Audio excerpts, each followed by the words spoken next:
आज की हमारी चर्चा का मुख्य विषय है राजस्थान की सिंचाई परियोजना। राजस्थान के पास पूरे देश के कुल जल संसाधन का सिर्फ 1.16% हिस्सा ही उपलब्ध है। सिर्फ 1.16%? जरा इस बात की कल्पना कीजिए, भारत का सबसे बड़ा राज्य जिसका क्षेत्रफल इतना विशाल है। देश के कुल क्षेत्रफल का लगभग 10% से ज्यादा हिस्सा। हाँ, और जब बात पानी की आती है तो उसके पास देश के कुल पानी का केवल 1.25% के आसपास ही है। इन दस्तावेजों में ये भी बताया गया है कि राज्य में कुल 15 चिन्हित नदी बेसिन हैं। जो लोग नहीं जानते उनके लिए थोड़ा समझा दीजिए कि ये नदी बेसिन क्या होता है। जरूर, संक्षेप में बताती हूँ कि एक नदी बेसिन वो पूरा भौगोलिक इलाका होता है जहां से बारिश का या बर्फ पिघलने का सारा पानी बहकर एक मुख्य नदी प्रणाली में इकट्ठा होता है। अच्छा, यानी एक तरह का कैचमेंट एरिया। बिल्कुल।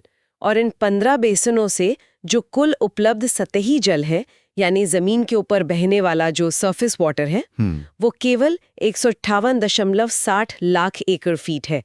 इसको तकनीकी भाषा में 15.86 MAF यानी मिलियन एकड़ फीट कहा जाता है। ये MAF का कॉन्सेप्ट थोड़ा तकनीकी लग सकता है।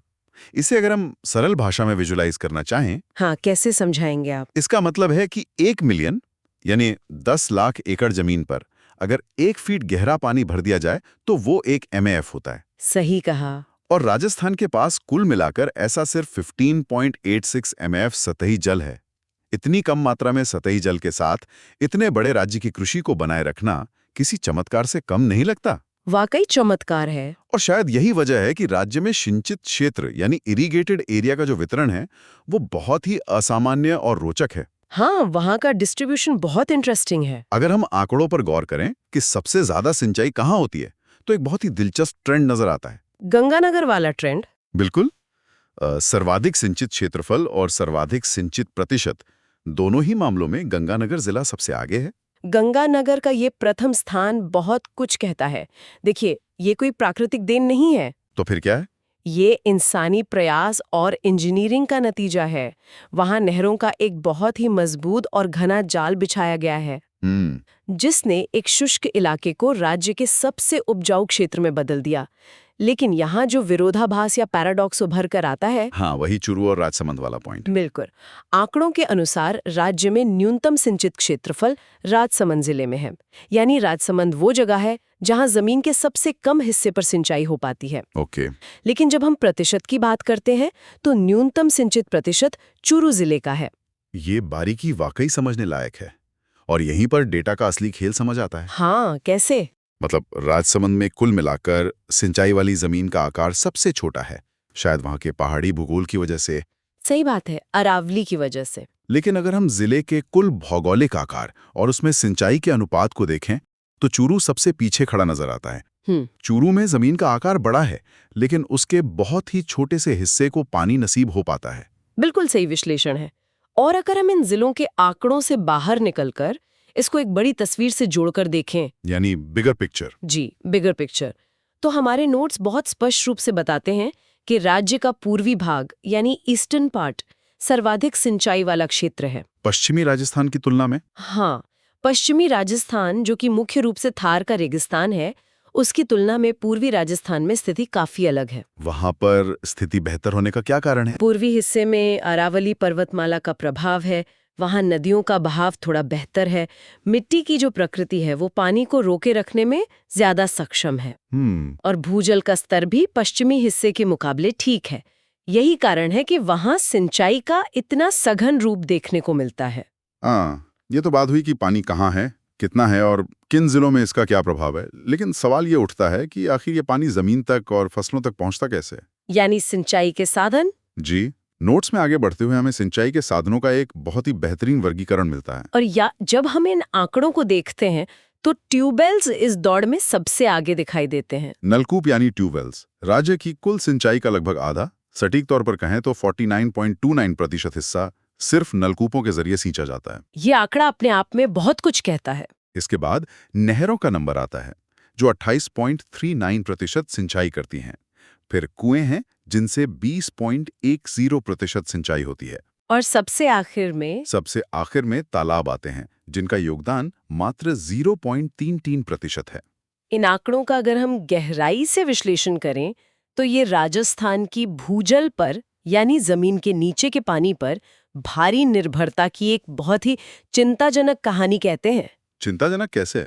देखिए, अगर हम कुएं जो कि 20.10% है और नलकूप जो 49.29% है, इन दोनों के आंकड़ों को मिला दें तो ये लगभग 70% के करीब पहुंच जाता है।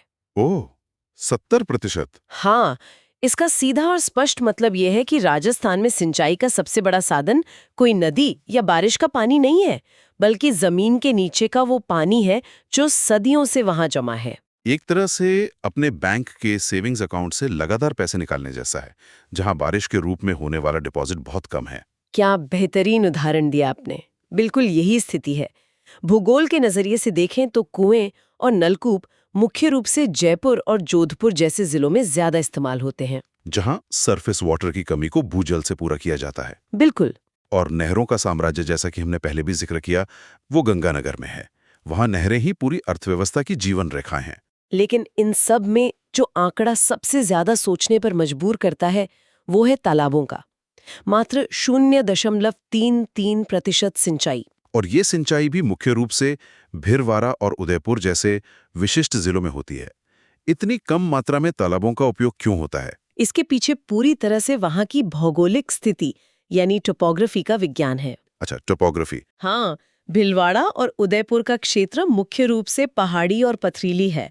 वहां की जमीन पथरीली और कठोर है, जो पानी को आसानी से सोखकर जमीन के नीचे नहीं जाने देती। तो पानी ऊपर ही रुका रहता है। बिल्कुल।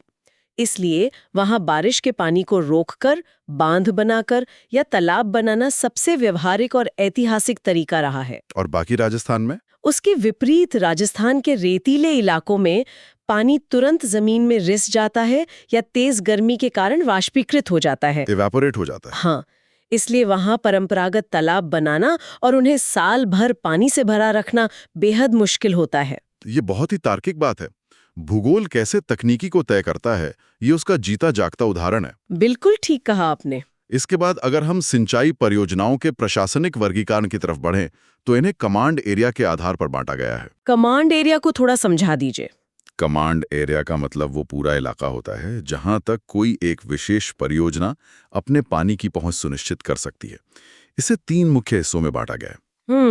पहला है लघु या माइनर परियोजना, जिसका कमांड एरिया 2000 हेक्टेयर से कम होता है।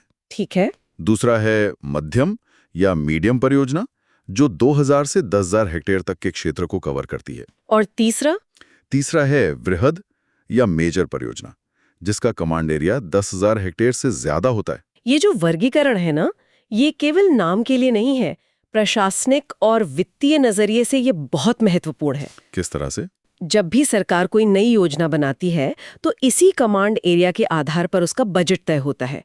उसके लिए जरूरी इंजीनियरिंग और पर्यावरण को होने वाले नुकसान का आकलन भी इसी से होता है। ओह, अच्छा। जो वृहद परियोजनाएं होती है वही असल में वो विशाल स्ट्रक्चर है जो किसी भी राज्य का पूरा भूगोल और अर्थव्यवस्था बदलने की ताकत रखती है। और यहीं से हमारी चर्चा उन बहुउद्देशीय परियोजनाओं यानी मल्टीपर्पस प्रोजेक्ट्स की ओर मुड़ जाती है, जिन्होंने आधुनिक भारत की नींव रखी है। यहाँ आकर बात सच में बहुत रोमांचक हो जाती है। वाकई, बहुउद्देशीय परियोजनाएं, जैसा कि इसके नाम से ही जाहिर होता है, ये वो विशालकाय प्रोजेक्ट हैं जिनके कई उद्देश्य होते हैं। ये सिर्फ खेतों की सिंचाई के लिए ही पानी नहीं देते, बल्कि शहरों और गांवों में पीने का पानी भी पहुंचाते हैं। और सबसे महत्वपूर्ण बात, तेजी से गिरते पानी के जरिए टरबाइन घुमाकर बिजली का उत्पादन भी करते हैं।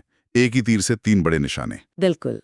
और इन बहुउद्देशीय परियोजनाओं का महत्व हमारे देश के इतिहास में इतना गहरा और भावनात्मक रहा है कि स्वतंत्र भारत के पहले प्रधानमंत्री पंडित जवाहरलाल नेहरू ने इन्हें आधुनिक भारत का नवीन मंदिर कहा था। आधुनिक भारत का मंदिर? हाँ, ये सिर्फ एक राजनीतिक बयान नहीं था, बल्कि उस दौर का एक बहुत बड़ा विजन था।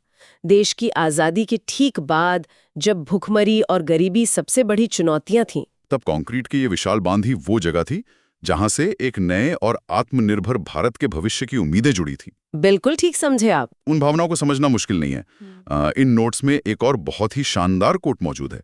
नेहरू जी ने विशेष रूप से भाखड़ा बांध को देखकर उसे चमत्कारी विराट वस्तु या मिराकुलस ह्यूज ऑब्जेक्ट कहा था। Miraculous huge object. सोचिए, 1950 के दशक में जब तकनीक आज जैसी उन्नत नहीं थी, तब हजारों मजदूरों और इंजीनियरों की मदद से कंक्रीट का एक ऐसा विशाल पहाड़ खड़ा करना जो एक उफनती हुई नदी के रास्ते को रोक दे। ये वाकई किसी चमत्कार से कम नहीं लगता होगा उस वक्त। चलिए, भारत की सबसे बड़ी बहुउद्देश्य परियोजना भाखड़ा नांगल परियोजना का थोड़ा तकनीकी विश्लेषण करते हैं। ये परियोजना सतलज नदी पर स्थित है। वैसे एक बहुत बड़ी गलतफहमी लोगों को ये होती है कि भाखड़ा नांगल एक ही बांध है, जबकि असल में ये दो अलग-अलग बांधों का एक पूरा सिस्टम है। सही कहा, पहला भाखड़ा बांध और दूसरा नांगल बांध। और सबसे जरूरी बात यह है कि किसी एक राज्य का प्रोजेक्ट नहीं है। हाँ, ये राजस्थान, पंजाब और हरियाणा की एक बहुत ही जटिल और संयुक्त परियोजना है। अगर हम सिर्फ भाखड़ा बांध की बात करें तो इसकी डिटेल्स बहुत ही दिलचस्प है। ये बांध हिमाचल प्रदेश के बिलासपुर जिले में स्थित है। 1955 में खुद पंडित नेहरू ने इसकी नींव रखी थी ना? हाँ बिल्कुल। जब आप इतनी बड़ी नदी को रोकते हैं तो उसके पीछे जो विशाल जलाशय बनता है उसे गोविंद सागर झील कहा जाता है, जो अपने आप में कृत्रिम समुद्र जैसा है। और ऊंचाई के मामले में ये भारत का दूसरा सबसे ऊंचा बांध है। यहाँ नोट्स में एक बहुत ही काम का एग्जाम टिप भी दिया गया है। क्या टिप है वो? वो ये साफ करता है कि भारत का सबसे ऊंचा बांध उत्तराखंड का तहरी बांध है, जिसकी ऊंचाई 260 मीटर है।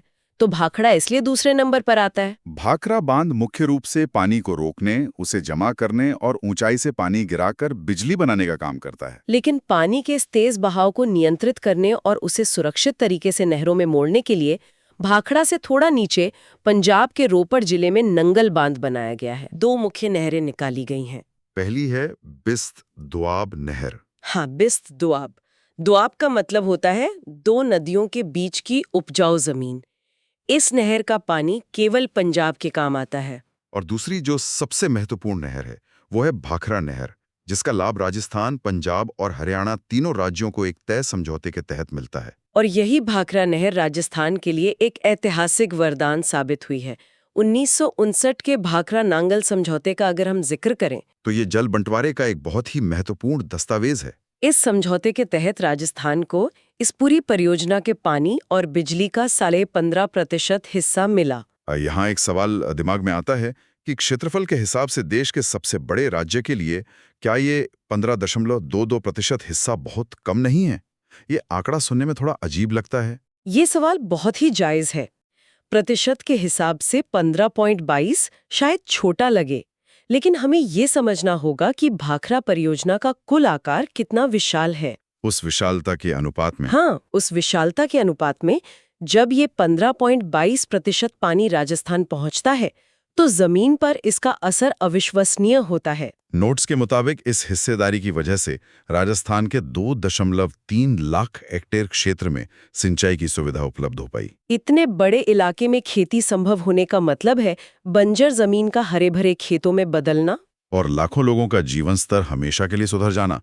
और ये भी स्पष्ट है कि इस परियोजना से राजस्थान में सर्वाधिक लाभ हनुमानगढ़ जिले को होता है। भाखड़ा नहर का पानी हनुमानगढ़ के खेतों को हरा भरा करता है। आज वहां की अर्थव्यवस्था पूरी तरह से इसी नहर पर टिकी है। अब सतलज नदी से आगे बढ़ते हुए हम एक और विशाल संयुक्त एंटरप्राइज की ओर चलते हैं, व्यास परियोजना। व्यास परियोजना भी उसी मॉडल पर आधारित है।